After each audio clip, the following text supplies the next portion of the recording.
میں یہ واقعہ ہزاروں دفعہ سنا چکا ہوں، ہر دفعہ ہی ایسے رونے بیٹھ جاتا ہوں کہ پھر میں وہاں نہیں کھڑا ہوتا، پھر میں وہاں ابوا پہنچ جاتا ہوں۔ میں دیکھتا ہوں 6 سال کی عمر میں میرے نبی کو اللہ نے یہاں اتنا بڑا امتحان دیا کہ جنگل میں ماں کو موت دے دی۔ 25 سال کی عمر میں ماں مر گئی، اچانک مر گئی، کوئی بیماری نہیں، کچھ نہیں، جس کو آج ہم ہارٹ اٹیک کہتے ہیں، ہارٹ فیلئر کہتے ہیں۔ اتنا آخری جملہ کہا، کل حی میت و کل جدید بال وقد ولدت طہرا۔ بولا نہیں جا رہا تھا تو بجھتے بجھتے بھڑکتی شمع نے کہا، بیٹا ہر زندہ نے مرنا ہے، ہر جوانی نے ڈھلنا ہے، لگتا ہے تیری ماں کا آخر آ چکا ہے، لیکن میں نے ایک بچہ جنا ہے جو سارے عالم کو پاک کر دے گا۔ اور شمع خاموش ہوگی۔ کس طرح انہیں دفن کیا، میں وہاں کھڑا یہی سوچتا رہا کہ یہاں قبر بنائی کیسے ہوگی۔ پتھر ہیں، کوئی لوگ گزرے ہوں گے یا پتھر جوڑ کے۔ جب ایمن نوکرانی ساتھ ہیں، وہ ان کو لے کر نیچے اتری، اونٹنے کے قریب پہنچی تو آپ نے ہاتھ چھڑایا اور پھر بھاگے، پہاڑی پہ چڑھ گئے۔ ایمن پیچھے گئیں تو وہ منظر تھا کہ شاید اس وقت عرش بھی رو رہا ہوگا۔ اللہ کے نبی نے ماں کی قبر کو چمٹایا ہوتا سینے کے ساتھ، قبر پہ سے گرے پڑے۔ اور جب ایمن قریب آئیں تو وہ نوحہ کہہ رہے تھے کہ پتھر بھی پگھل رہے تھے کہ ماں جی آپ کو تو پتا تھا آپ کے سوا میرا کوئی نہ تھا، آپ مجھے چھوڑ کے کیوں چلے گئے، آپ مجھے چھوڑ کے کہاں چلے گئے۔ ایمن نے اٹھانا چاہا، انکار کر دے گا، میں نہیں جاتا، میں نہیں ماں کو چھوڑ کے جاتا۔ کھینچ کے لے گئی، گھسٹتا ہوا بچہ پہاڑ سے اتارا۔ 2 دن روتے روتے مکے کا سفر ہے، پھر کھانا بھی بند ہو گیا، پینا بھی بند ہو گیا، سوائے زمزم کے چند گھونٹ پانی کے سارا دن نہ کھاتے تھے نہ پیتے تھے، اکیلے بیٹھے رہتے، نہ ماں نہ باپ نہ بھائی نہ بہن۔ اللہ 57 سال کے بعد ماں کی قبر پر پہنچے اور قبر کے سرہانے آ کر بیٹھے، گوڈے اوپر اٹھائے اور ہاتھ یہاں رکھے اور سر گوڈوں میں دیے، جیسے چھوٹے بچے رونے کی پوزیشن بناتے ہیں۔ یہ چھوٹی جگہ میں دکھا نہیں سکتا، اور پھر جو رونا شروع کیا، اتنا روئے کہ ساری داڑھی سارا سینہ آنسو سے بھر گیا، جیسے کوئی معصوم بچہ، جیسے 6 سال کا محمد رو رہا صلی اللہ علیہ وسلم۔ اتنا روئے کہ وجود ہل گیا، اور پھر فرمایا کہ میں آگے نہیں جاؤں گا، میں رات یہیں رہوں گا۔ تم کیا جانو رشتے کیا ہوتے ہیں، تمہیں صرف پونڈ گننے آتے ہیں۔ تم سے مراد میں بھی اور سارے بھی، کہ ناراض نہ ہو جاؤ، ساری امت کا یہی حال۔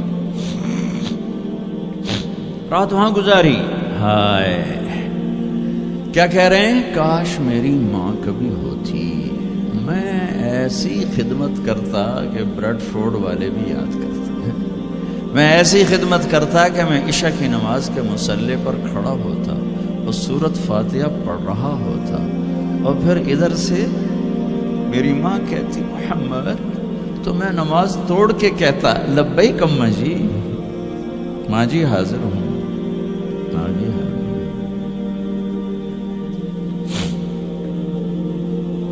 مچھلی کھانا چھوٹا گناہ ہے، شراب بیچنا بڑا گناہ ہے، سود کھانا بڑا گناہ ہے، ڈرگ بیچنا بڑا گناہ ہے، چوری ڈاکے ظلم و ستم کیا امت نہیں کر رہی، بے گناہ قتل، جھوٹے الزام تہمتیں،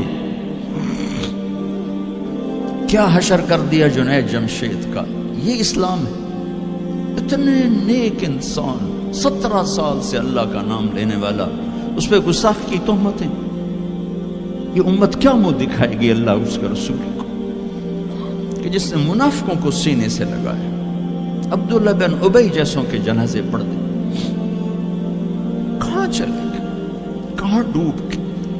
اتنا زوال, اتنی اندھیری رات ہے کہ امید ہی ختم ہو گئی کہ پتہ نہیں دن بھی چڑھے گا.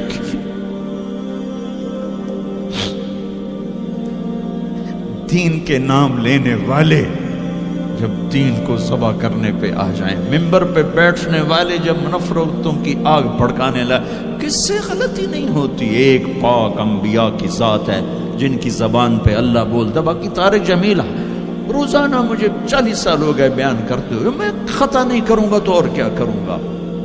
مجھ سے پوچھو تو صحیح, میں غلطی سے کہہ گئے, جان بوجھ کے کہہ گئے, ہو سکتا ہے میں نے غلطی سے کہہ دیا. اللہ نے توبہ رکھی ہے, کفر کی توبہ. یہ میں درد سے بول رہا ہوں, زوال ہے, زوال خوفناک زوال ہے. جب ممبر پہ بیٹھنے والے دین سے اتنے دور چلے گئے. طلیحہ نے نبوت کا دعویٰ کیا اور لڑائی کی صحابہ سے. عکاشہ بن محسن جیسے بدری صحابی کو شہید کیا, اتنے بڑے مقام کے صحابی کو شہید کیا. اور حضرت عمر کے زمانے میں توبہ کرنے آیا, آپ نے گلے لگا لیا, توبہ تو سب کفر کے نبوت کے دعوے. میرا اللہ کہتا میں تو ہر بیان میں کہہ رہا ہوں کہ دھرتی گناہوں سے بھر کے ایک دفعہ کہو یا اللہ میری توبہ, تو اللہ کہتا جاؤ سب معاف کیا. یہ میں زوال بتاؤ, آج امت کتنی پستی میں چلی گئی ہے, کس قدر فرقہ واریت نے ایک اجتہا کی شکل اختیار کر لی ہے. ایک دوسرے کو سلام کرنے سے کہ کافر کافر کافر, کتے خنزیر. میرا نبی ایسے بولتا تھا. میں انسان ہوں, بول رہا ہوں, بولتے بولتے کوئی غلط جملہ بول سکتا. گستاخی کا جان بوجھ کے کرنے والا یقیناً دارہ اسلام سے عمل چھوڑنے سے آدمی کافر نہیں ہوتا. گستاخی کرنے سے, نماز چھوڑنے سے کافر نہیں ہوتا, گناہگار ہے. نماز کی گستاخی کرنے سے وہ دارہ اسلام سے نکلتا ہے, لیکن اس کے لیے بھی توبہ کا دروازہ کھلا ہوا ہے. لیکن یہ کتنا تعصب ہے, نفرت ہے کہ ایک آدمی کی 17 سال کی پاک زندگی کو ایک غلطی پر کفر بنا دیا. یہ گراوٹ ہے, زوال ہے. ہمیں بندر خنزیر بنانے کے لیے فرقہ واریت ہی کافی تھی. اس کملی والے کو دعائیں دو جس نے حسن حسین کو ذبح ہونے دیا. تمہارے لیے ہاتھ اٹھو, میری امت کے ساتھ کیا کرے گا, پوچھ کے ہو. اور وہاں سے جواب آتا ہے ساتھ دوں گا. ایک لمحہ جہاں سانس کا تار ٹوٹتا ہے, اس کے اگلے لمحے طارق جمیل ہٹ کر میت آ جاتا, مولانا ہٹ کے ڈیڈ باڈی آ جاتا, ہاتھوں سے اٹھا کر زمین کی تہ میں دبا کے واپس آ کر. کسی کو یاد نہیں ہوتا کوئی ماں تھی جو راتوں کو تڑپتی تھی, کہیں بھی کوئی یاد نہیں کرتا کہ کوئی تھا, کسی کو یاد نہیں آتا ہے. یہ بے رحم دنیا کا بے رحم قانون ہے. لہذا جنہوں نے بے وفائی کرنی ہے ان کے لیے اس وفاؤں والے اللہ کو نہ چھوڑو. جنہوں نے بے وفائی کرنی ہے ان کی وجہ سے وفاؤں والے محمد مصطفیٰ صلی اللہ علیہ وسلم کا دامن مت چھوڑو.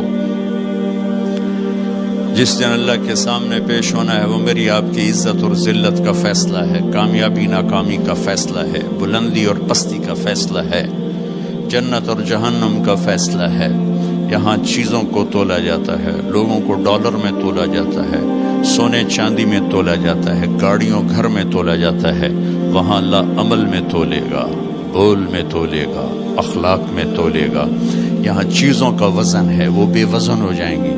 وہاں اعمال کا وزن ہوگا جن کا آج کوئی وزن نہیں. میں گالی دوں کوئی نظر نہیں آتا, میں دعا دوں کچھ نظر نہیں آتا, جھوٹ بولا کچھ پتہ نہیں, سچ بولا کچھ پتہ نہیں, حلال کمایا کچھ پتہ نہیں, شراب بیچ کے کمایا کچھ پتہ نہیں ہے. دونوں طرح نظام چلتا ہے, شراب کے پیسے سے بھی گھر چلتا ہے اور محنت مزدوری سے بھی گھر چلتا ہے, لیکن اوپر ایک سسٹم چل رہا ہے. اقرأ کتابک کفی بنفسک اليوم علیک حسیبا. یہ پڑھ, تیری زندگی کی دیوار پر سب کچھ لکھا ہو, تیری زندگی کی کاپی پر سب کچھ لکھا ہو. آج عمل تو لے جائیں گے. فمن ثقلت موازینہ فاولئک هم المفلحون، جن کی نیکیاں بڑھ گئیں وہ کامیاب ہیں۔ ومن خفت موازینہ فاولئک الذین خسروا انفسهم فی جہنم خالدون، جن کی نیکیاں گھٹ گئیں وہ ناکام ہو گئے۔ یا ویلنا من بعثنا من مرقدنا، کہیں گے ہائے ہم اٹھائے ہی نہ جاتے، ہم اٹھائے ہی نہ جاتے۔ تو جب کسی کا اعلان ہوگا کس کی نیکیاں گھٹ گئی، میرے نبی نے فرمایا کہ اس دن کا سب سے خوفناک ٹائم، سب سے خوفناک پیریڈ ہے جب اللہ بلائے گا طارق جمیل کو بلاؤ،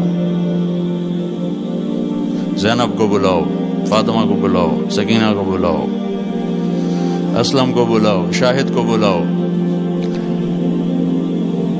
آتیتک، خولتک، انعمت علیک، تین باتیں اللہ فرمائے گا، تجھے دیا اور بہت کچھ دیا اور موت تک دیا۔ ماذا صنعت فیہا، آج کیا کر کے آئے ہو، کیا لائے ہو؟ نہ جھوٹ بول سکتا ہے نہ بھاگ سکتا ہے۔ این المفر، کدھر جاؤں؟ تو جس کا نصیب ہارا اس دن اور اس کی نیکیاں گھٹ گئیں اور اس کے گناہ بڑھ گئے تو ایک اعلان ہوگا، فلاں فلاں کا بیٹا بیٹی قد خفت موازینہ، نیکیاں گھٹ گئیں، شقی شقا، ناکام ہوگی۔ اللہ ہم سب کو اس ناکامی سے بچائے۔ یہ سب کچھ ہونے والا ہے، میں تھوڑا سا بتانا چاہتا ہوں کہ ہم کہیں آنکھیں بند کر کے نہ موت آ جائے۔ جب اس کی نیکیاں کم پڑیں گی تو مرد ہے یا عورت، اللہ کا اعلان ہوگا خذوہ، گرفتار کر لیا جائے۔ یہاں پولیس آتی ہے، ادھر سے پکڑ دو، یہاں ہاتھ کر لے۔